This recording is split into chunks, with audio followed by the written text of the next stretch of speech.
Құрметті команда, мен сіздерге қысқа ғана сабақ өткізіп жіберейін. Қазір бізде уақыт тапшы. Чатқа өте көп сообщениялар келеді. Мысалға міне қараңыздар. Отзыв бәсіде өте көп сообщениялар, иә. Бұны тез біз тыңдағымыз келеді. Кейде уақыт жоқ, бұны тыңдауға тыңдамай да қаламыз, басын тыңдаймыз, аяғы жоқ. Сол себепті мен сіздерге бір приложение скачать еттіңіздер деп кеңес бергім келеді. Мысалға мына қараңыздар, отзыв чатта қанша сообщение. Мынаны мен былай тыңдаймын, қараңыздар. Рахмет, Қарлығаш, қаным, рахмет. Сіз бізден көп кішісіз ғой. Клара менің қайнымның жолдасы болатын. Бұның да жолдасының қайтыс болғаны уже 5 жылдай болды. Біз Скоростьті мына жерде ауыстыруға болады, скорость қараңыздар. рулас, біз туысқанбыз, рулас. Жолдастарымыз рулас та, біздердің сосын абысында келінді боламыз біздер. Сондай бір-бірімізге. Мына жерде пропускать тишину деген галочка бар.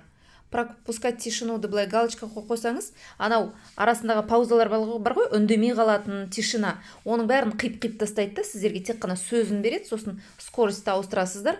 Бұл үшін сіз приложение Talk Faster деген приложениені скачать етіп алыңыздар. Неге кіресіздер?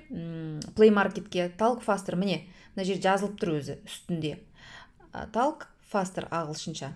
Осыны скачать етіп алыңыздар. Осы араласып тұрамыз, жақын туыспыз біздер. Осы міне жақын туыстың бір-біріне көмегі тиді, сауабы да тиді, міне көмегі де тиді. Рахмет, Қарлығаш, сау болыңыз, айтып жатқан жетістіктеріңізді айтып жатсыңыз, өте керемет, және қолдап жатсыңыз. Біздер жасымыз болғанмен де біздер жаңа қосылғасын, жас бала. Рахат, айтыңыздаршы, осының барлығын сөйтіп тыңдап ала аласыздар. Бірақ бұны былай ашпай, иә? Рахмет. Былай ашпай.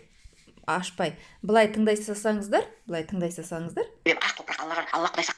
Иә, мынаны тыңдап болғаннан кейін осылай жасыл болып тұрады. Яғни как будто тыңдалмаған сияқты. Сол үшін сізге личкаға келіп түскен аудиолар болса, бүйтіп ашыңыз да алдымен. Ақ топырақ Алла құдай сақтасын. Негізі мына желдің болуы, ақ топырақ Алла құдай сақтасын. Негізі мына желдің болуы. Сосын барып мынаған бүйтіп өткізуге болады. Talk Faster. Міне, қазір тағы көрсетемін сіздерге. Міне басамыз. Мынандай айыр сияқты поделиться дегенге басасыз. Айыр сияқты поделиться. И міне астында тұр, міне Talk Faster, көрдіңіздер ме? Осыған. Қанымда айтып жатсыз, мына компаниямызға осындай деп жақсы жаңа. Бәріңізге сәттілік. Бұл приложение сіздерге көп пайдасын тигізеді деп ойлаймын. Жұмыстарыңыз тек қана алға бассын.